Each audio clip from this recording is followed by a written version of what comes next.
Everyone, welcome back to my channel sacrifice of love का next part लेके आई हूँ। चलिए शुरू करते हैं आज का पार्ट। तो पिछले पार्ट में हमने देखा था कि वांगजी और विंग के बीच हुआ था एक शेमलेस डेट, जो डेट का एक्सपेक्टेशन दोनों ने ही नहीं किया था। ना ही विंग ने ये सब कुछ सोचा था कि ये सब कुछ वो कहेगा, और ना ही वांगजी ने समझा, वांगजी ने सोचा था कि वांगजी ऐसी गंदी गंदी बातें सुनेगा। उसके लाइफ में ये पहली बार है कि कोई लड़की उसके सामने ऐसे ऑफर दे रही है। अब ये क्या दिया उसने ऑफर, ये आपको पार्ट 4 पर पता चल जाएगा। जिन्होंने भी ये पार्ट नहीं देखा है, मैं डिस्क्रिप्शन पर लिंक दे दूंगी, आप लोग जल्दी जाके से देखना, ठीक है। तो बैक टू द स्टोरी। तो अब विंग तो मतलब निकल गया था उस होटल से, पतली गली से निकल गया, वांगजी को वहीं पे छोड़कर बस वो शाओशिया को लिया और टैक्सी में बैठा और चला गया। अब यहाँ से सीन शिफ्ट होकर हमें 2 वीक के बाद दिखाया जाता है। 2 वीक बाद का सीन दिखाया जाता है, जहाँ पे जो विंग था वो अपने काम में फिर से बिजी हो गया था। ऑफ कोर्स वो 2 काम करता है, पार्ट टाइम जॉब भी करता है, साथ ही साथ डिज़ाइनिंग का काम भी करता है। पार्ट टाइम जॉब तब करता है जब वो फ्री रहता है, वर्निंग के साथ वो थोड़ा बहुत कर लेता है, एंड बाकी तो वो जो शाओशिया के कंपनी में ही काम करता है। एक अच्छा डिज़ाइनर था वो, छोटा जूनियर डिज़ाइनर में अप्लाई हुआ था वहाँ पे उसका, शाओशिया की वजह से ही। तो अब वो वहीं पे काम करता था। तो अभी रात का वक्त था, रात में वो अभी जा रहा था अपने घर के लिए। तो अभी वो पार्किंग लॉट पे था जहाँ से वो अपने बाइक को लेगा, एंड ये बाइक वेनिंग का था, जो बाइक वेनिंग ने उसे दिया था। अब उसका ऑफिस तो दूर था उसके घर से, तो वेनिंग ने उसे ये बाइक दिया था कि अब यहाँ से वो इस बाइक को लेकर आएगा जाएगा, ठीक है। तो अब वो पार्किंग लॉट पे था। पार्किंग लॉट बहुत अंधेरा था। क्यों अंधेरा था, मतलब शायद होगा लाइट का कोई प्रॉब्लम होगा। तो अभी अंधेरा था, तो वो चल रहा था, अपने फ़ोन के जो लाइट है ना वो जलाकर जा रहा था। एंड उसे ना बहुत अजीब लग रहा था, डर भी लग रहा था, क्योंकि बहुत ज़्यादा अंधेरा था। वो तो बस फ़ोन की लाइट की वजह से ही सामने देख पा रहा था, लेकिन उसे डर लग रहा था, क्योंकि उसे फील हो रहा था कोई इसके पीछे है। वो मतलब उसका दिल ना जैसे धड़क रहा था बहुत ज़ोर ज़ोर से, क्योंकि उसे भूत वाला फीलिंग हो रहा था। तो उसे लग रहा था कि इसके पीछे कोई तो है। तो वो ना डरते ना पीछे मुड़ा, लेकिन पीछे कोई नहीं था। लेकिन फिर भी वो पीछे ठीक से चेक करने लगा कि कोई है या नहीं, लेकिन उसे कोई नहीं मिला। तो वो जब सामने मुड़ा ना, उसके हाथ से फ़ोन गिर गया। वो चिल्ला उठा था, वो चिल्ला कर नीचे गिर गया। नीचे गिरने के बाद वो चिल्ला कर कहता, भूत भूत भूत, कोई बचाओ मुझे, मैं मरना नहीं चाहती, छोड़ो मुझे, तुम कौन हो। वो ऐसे ही चिल्ला रहा था, गधा कहीं का। तो वो ऐसे ही चिल्ला रहा था और बुला रहा था हेल्प के लिए, लेकिन वो कहीं पे मतलब कोई भी नहीं था। वो अभी रात बहुत ज़्यादा हो गई थी, एंड बाकी सब तो काम करने के बाद कब का चले गए हैं। अब वो बाकी था, और कुछ होंगे जो अभी भी ऑफिस के अंदर है, वो अपने घर अभी जाने वाला है। लेकिन अब ये सामने भूत देखकर उसे इतना ज़्यादा डर लगा, वो ना चिल्ला कर बोल रहा था, भूत भूत मुझे बचाओ। एंड वो भूत से कह रहा था कि प्लीज़ मुझे छोड़ दो, मेरी तो अभी तक शादी भी नहीं हुई है, मेरा तो अभी बच्चे भी नहीं है, मैं ऐसे इतनी जल्दी नहीं मरना चाहती, प्लीज़ तुम किसी और को जाके मार लो, किसी और को जाके पकड़ लो, प्लीज़ मुझे छोड़ दो। एंड सामने वाला इंसान भी तो भूत से कह रहा है। तो वो जो सामने वाला इंसान था वो उसे चुप कराने की कोशिश कर रहा था और कह रहा था, सुनो मेरी बात सुनो। लेकिन जो विंग था वो खुद में ही चिल्ला रहा था और बोल रहा था, प्लीज़ मुझे छोड़ दो। जो सामने वाला इंसान था ना, उसके हाथ में एक बोतल था, बियर का बोतल। वो उसे ना, उसके अंदर जो बियर था ना, वो सब ना विंग के मुंह पर मार देता है। एंड विंग जो इतना ज़्यादा शॉक्ड हो गया था, वो ना सोच रहा था कि ये शायद खून होगा। एंड वो कह रहा था, प्लीज़ मुझे मत मरो, ये खून कह के चिल्ला रहा था। वो सामने वाला भी वो उसके करीब आता है, एंड फ़ोन का लाइट जलाकर अपने फेस पर मारते हुए कहता है, ये मैं हूँ। एंड जब वो इंसान ने जो लाइट मारा था ना, उसे देखने के बाद, उसका फेस देखने के बाद विंग ना बेहोश हो गया। बेहोश हो गया सच में। तो वो बेहोश होने के बाद जो उसे उठाने की कोशिश कर रहा था सामने वाला इंसान, वो उठाने की कोशिश करते हुए कहता है, विंग उठो उठो, ये मैं हूँ, तुम बेहोश हो गए। जो सामने वाला इंसान था वो ना बियर का बोतल फिर से उठाता है और जितना भी था ना वो बाकी भी उसके मुंह पर डाल देता है और उसके चेहरे पर थप्पड़ मार के बोलता है, उठो उठो, ये मैं हूँ शाओशिया, ये मैं हूँ। एंड विंग धीरे धीरे अपने आँखों को खोलता है एंड अपने आँखों को झपकाता है और सामने वाले इंसान को फिर से देखता है। वो फिर से डर गया और बोला, कौन हो तुम। एंड शाओशिया ने ना एक थप्पड़ मार दिया उसे, बोला, अबे गधा, मैं हूँ शाओशिया, मैं खुद तुम्हारा दोस्त, मैं हूँ तुम्हारी दोस्त, देखो मेरा फेस देखो, टच करो मुझे। वो जो शाओशिया था ना वो वांगजी मतलब विंग का हाथ पकड़ता है और अपने चेहरे पर रखकर बोलता है, देखो मैं भूत नहीं। एंड विंग भी वो इतना ज़्यादा गुस्सा हो गया ना, वो शाओशिया को धक्का मारता है और कहता है, तुम कितनी गंदी लड़की हो, तुम कितना शैतान लड़की हो, तुमने मुझे डरा दिया। हाँ, मुझे लगा कि आज मेरी जान निकल जाएगी, मैं तो कुआरा मरने वाला था। हाँ, थैंक गॉड भूत नहीं आया। एंड शाओशिया भी उसे देखकर कहाँ से लगता है कि वो भूत है। ये शाओशिया का बात है। एंड शाओशिया वो कहती है, तुम्हें क्यों लगा कि मैं भूत हूँ। एंड विंग ये सुनकर ना शाओशिया के फेस पर लाइट मारता है और कहता है, तुम्हारे चेहरे पर जो हालत है ना, इसकी वजह से तुम्हें देखने पर ही लोग डर जाएंगे, तुम्हारे चेहरे का हालत ऐसा क्यों है। एंड शाओशिया जिसकी काजल फिर से बिगड़ी हुई थी, आईलाइनर बिगड़ी हुआ था, उसका मेकअप सब घिस पिस कर एकदम चुड़ैल की तरह लग रही थी, जैसे कि उसने बहुत ज़्यादा ड्रिंक किया हो, बहुत ज़्यादा ही ड्रिंक किया हो। एंड उसके फेस पर ऐसे मेकअप फैला हुआ था कि जैसे चुड़ैल भी डर जाए सामने वाले इंसान को देखकर। तो शाओशिया कहता है विंग को, ये तुम्हारे बदौलत मिला है मुझे, तुमने क्या किया। हाँ, क्या किया तुमने, ऐसा क्या किया कि हंगुन जुन को तुम पसंद आ गए। एंड विंग भी उससे पहले कुछ समझ में नहीं आया, तो उसने शाओशिया से दोबारा कंफ्यूजिंगली पूछा, क्या पसंद आ गया है, किसे पसंद आ गया है। एंड शाओशिया विंग का जो कॉलर है उसे पकड़ते हुए कहता है, तुमने क्या किया। हाँ, तुमने क्या किया, शादी। वो हंगुन जुन, वो कोल्ड इंसान, उसने शादी के लिए हाँ कर दिया। एंड विंग भी इतना ज़्यादा शॉक्ड हो गया। वो कहा, क्या, वो खड़ूस इंसान, उसने शादी के लिए हाँ कर दिया, क्या बोल रही हो तुम। अब क्या होगा। देखो, मैंने बहुत कोशिश की कि मैं इस शादी को तोड़ दूँ, मैंने अपनी जो भी शेमलेसनेस थी मैंने सब इस्तेमाल कर लिया इस हंगुन जुन पर, लेकिन इसने शादी के लिए हाँ कर दिया। ये किस चीज़ से बना है ये इंसान कि अभी तक इसलिए शादी तोड़ा नहीं। हाँ, जो शाओशिया था वो रोते हुए कहती है, तुमने क्या किया है विंग, ये तूने क्या किया। एंड विंग उसे संभालता और कहता है, देख, मैंने कोशिश किया यार, तूने देखा ना, तूने तो सभी सुना, तू तो वहीं पे था। मैंने अपने हदें पार कर दिए, लिमिट पार कर दिए, मैंने उसे ऑफर तक दे दिया कि होटल में चलो, और वो शेमलेस इंसान उसने मान भी लिया और वो मुझे होटल तक भी ले गया। मेरी सारी, अगर मैं उस दिन उसके साथ होटल में चला जाता तो मेरा वर्जिनिटी तो लूज हो जाता। वो इंसान मेरे साथ क्या करता मुझे खुद नहीं पता। और तुम्हें लग रहा है कि मैंने कोशिश नहीं किया, मेरी पूरी जी जान सब कुछ लगा दिया इस पर, और तुम बोल रहे हो कि मैंने कुछ नहीं किया। मैंने अपनी पूरी कोशिश की है, लेकिन ये कोल्ड इंसान, ये शेमलेस, ये बहुत ज़्यादा शेमलेस है। तुम्हें किसने कहा कि ये कोल्ड और भोला वाला है। ये तो सबसे ज़्यादा शेमलेस इंसान है, इसने तो सारे हदें पार कर दी। अब ये शादी कर रहा है, अब तुम ही कुछ करो, बस मुझे इसमें मत घसी दो, मैं नहीं करना चाहती। अब मैंने पूरी कोशिश की है शादी तोड़ने की।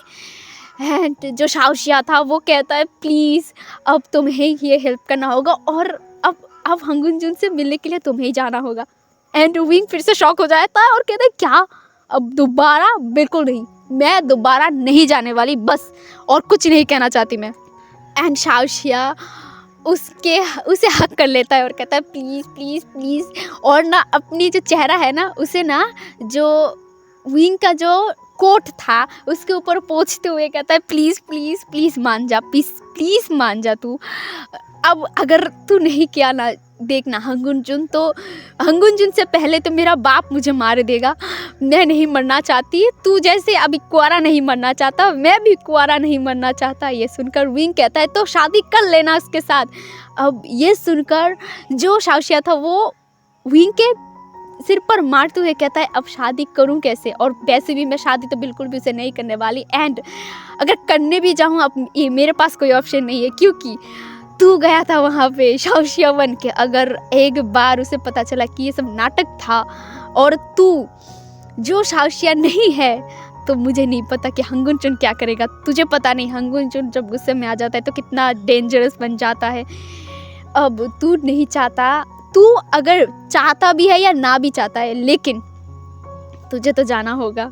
एंड विंग सिर पकड़ कर नीचे बैठ गया और बोला कि तूने क्या किया यार, मैं क्यों गई, मैंने हाँ क्यों किया। एंड जो शाओशिया था वो उसे संभालते हुए कहता है देख अब तुझे ही जाना होगा, एंड जो हंगुन जुन है वो आने वाले हैं मेरे अपार्टमेंट। एंड शाओशिया जो अब अलग ही एक अपार्टमेंट पर रहती है, जो उसके डैडी ने भी उसे गिफ्ट किया था उसके बर्थडे पर।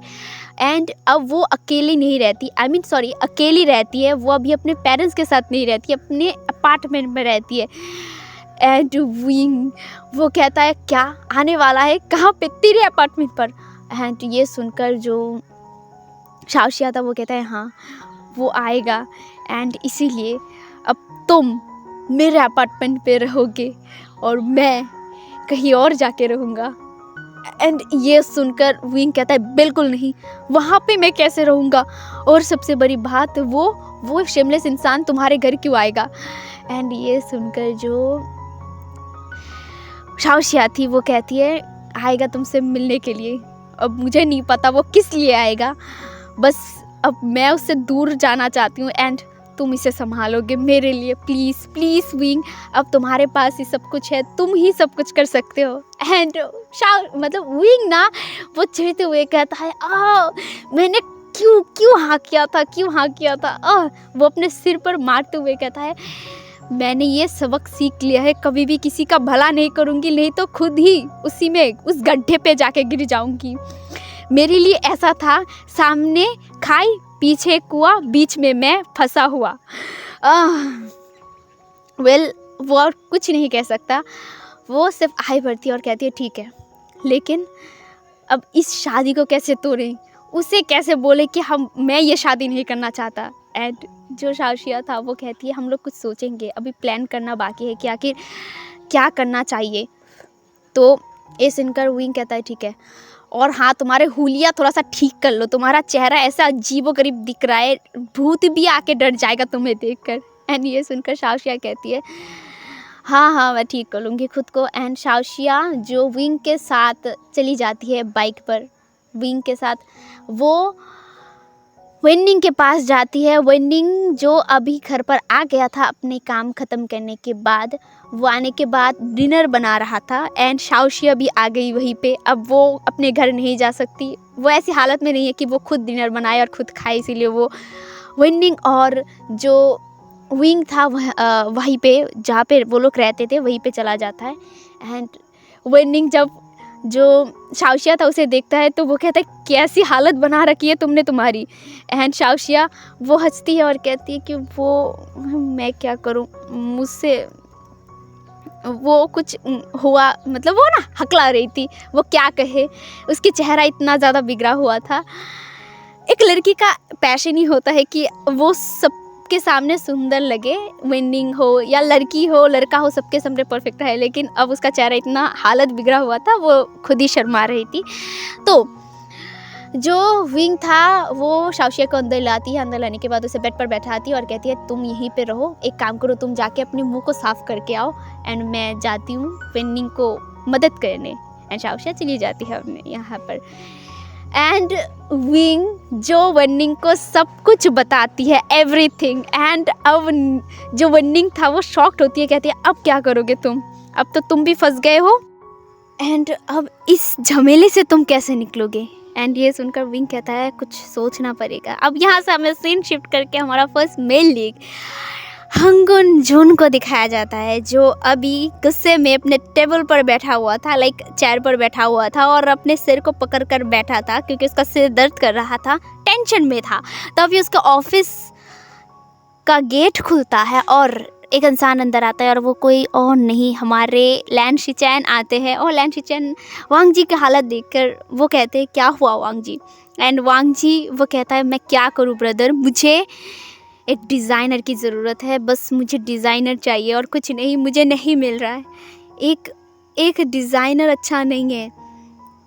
मैंने एक महीने से भी कम है मेरे पास वक्त, 1 महीने से भी कम वक्त है मेरे पास। अब मुझे एक डिज़ाइनर की ज़रूरत है, लेकिन मुझे डिज़ाइनर नहीं मिल रहा है।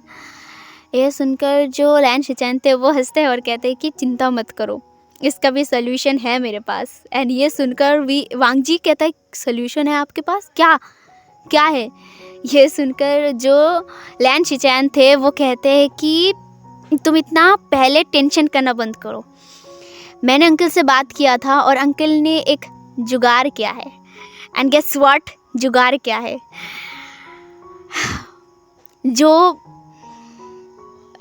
लैन शिचैन और वांग जी के अंकल थे लैन चिरैन, उन्होंने सजेस्ट किया है कुछ डिज़ाइनर को, और वो और कोई नहीं, कहीं पे नहीं, वांग जी के ससुर, जो फ्यूचर ससुर है, उनकी कंपनी से कुछ डिज़ाइनर देने वाले हैं हंगुन जून यानी कि लैन कॉरपोरेशन को।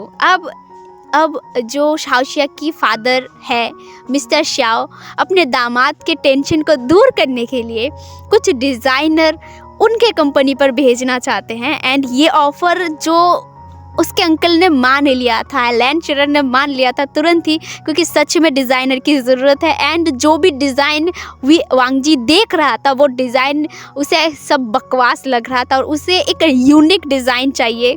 लाइक अब उसे डिज़ाइनिंग में मतलब अच्छा वाला डिज़ाइन चाहिए और उसके पास यही 1 महीना था एंड 1 महीने से कम वक्त है उसके पास डिज़ाइनर के लिए। तो अब वो इसी को लेकर इतना टेंशन में और गुस्से में था, उसने मीटिंग में चिल्लाया भी था सभी ऑफिस मतलब कलीग पर और सारे जो थे ना कंपनी पर बड़े बड़े पोजीशन में जो थे उन सभी को उसने डांटा था एंड बोला था मुझे जल्दी से जल्दी डिज़ाइनर लाके दो, अच्छा डिज़ाइन लाके दो, वरना तुम लोगों को कंपनी से बाहर निकाल दूंगा।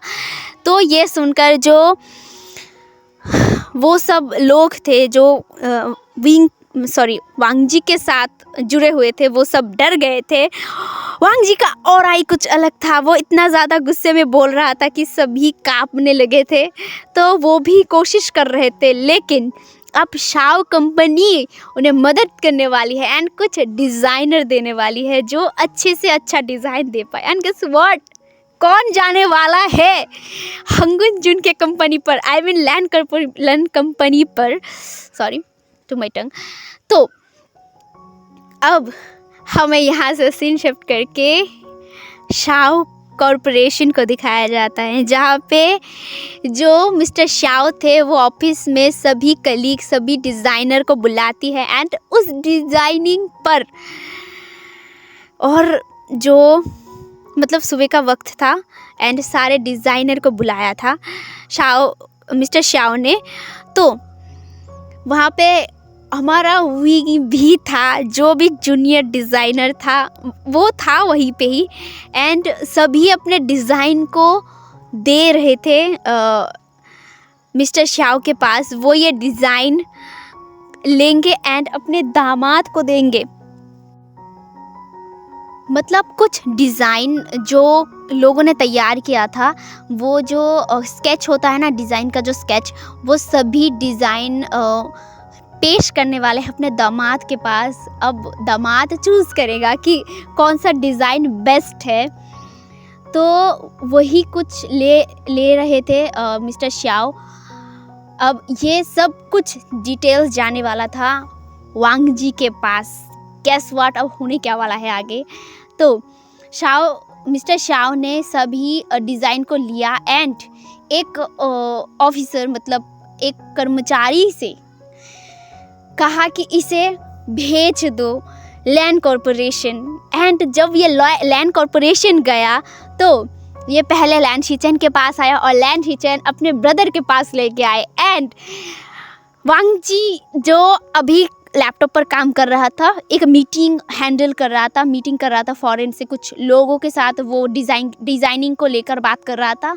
तो जो लैंड शीचेन थे वो डिज़ाइन को रख कर उनके जो टेबल है ना, टेबल पर रख कर वो वांग जी को थम्स अप दिखाते हैं और चले जाते हैं। अब जो वांग जी था वो अपने मीटिंग ख़त्म करते हैं। ख़त्म करने के बाद अब हमें जो डिज़ाइन मतलब वांग जी को दिया गया था वो डिज़ाइन वांग जी चेक करता है एंड बहुत देखता है। कुछ फालतू लग रहे थे उसे फालतू लग रहे थे वो उसे हटा रहा था, फेंक रहा था। एंड जो उसे अच्छे लग रहे थे वो साइड में रख रहा था। तो उसे 2 डिज़ाइन बहुत ज़्यादा अच्छा लगा था। गेस व्हाट, किसका डिज़ाइन? आप लोग गेस करो एंड कमेंट में बताओ, क्योंकि आज का पार्ट यहीं तक। कल देखेंगे कि आगे क्या होने वाला है। एंड आज का वीडियो अगर अच्छा लगे तो वीडियो को लाइक करो, कमेंट करो एंड आपके फ्रेंड्स के साथ ये शेयर करो। एंड आज का पार्ट बस यहीं तक। Good night, bye bye.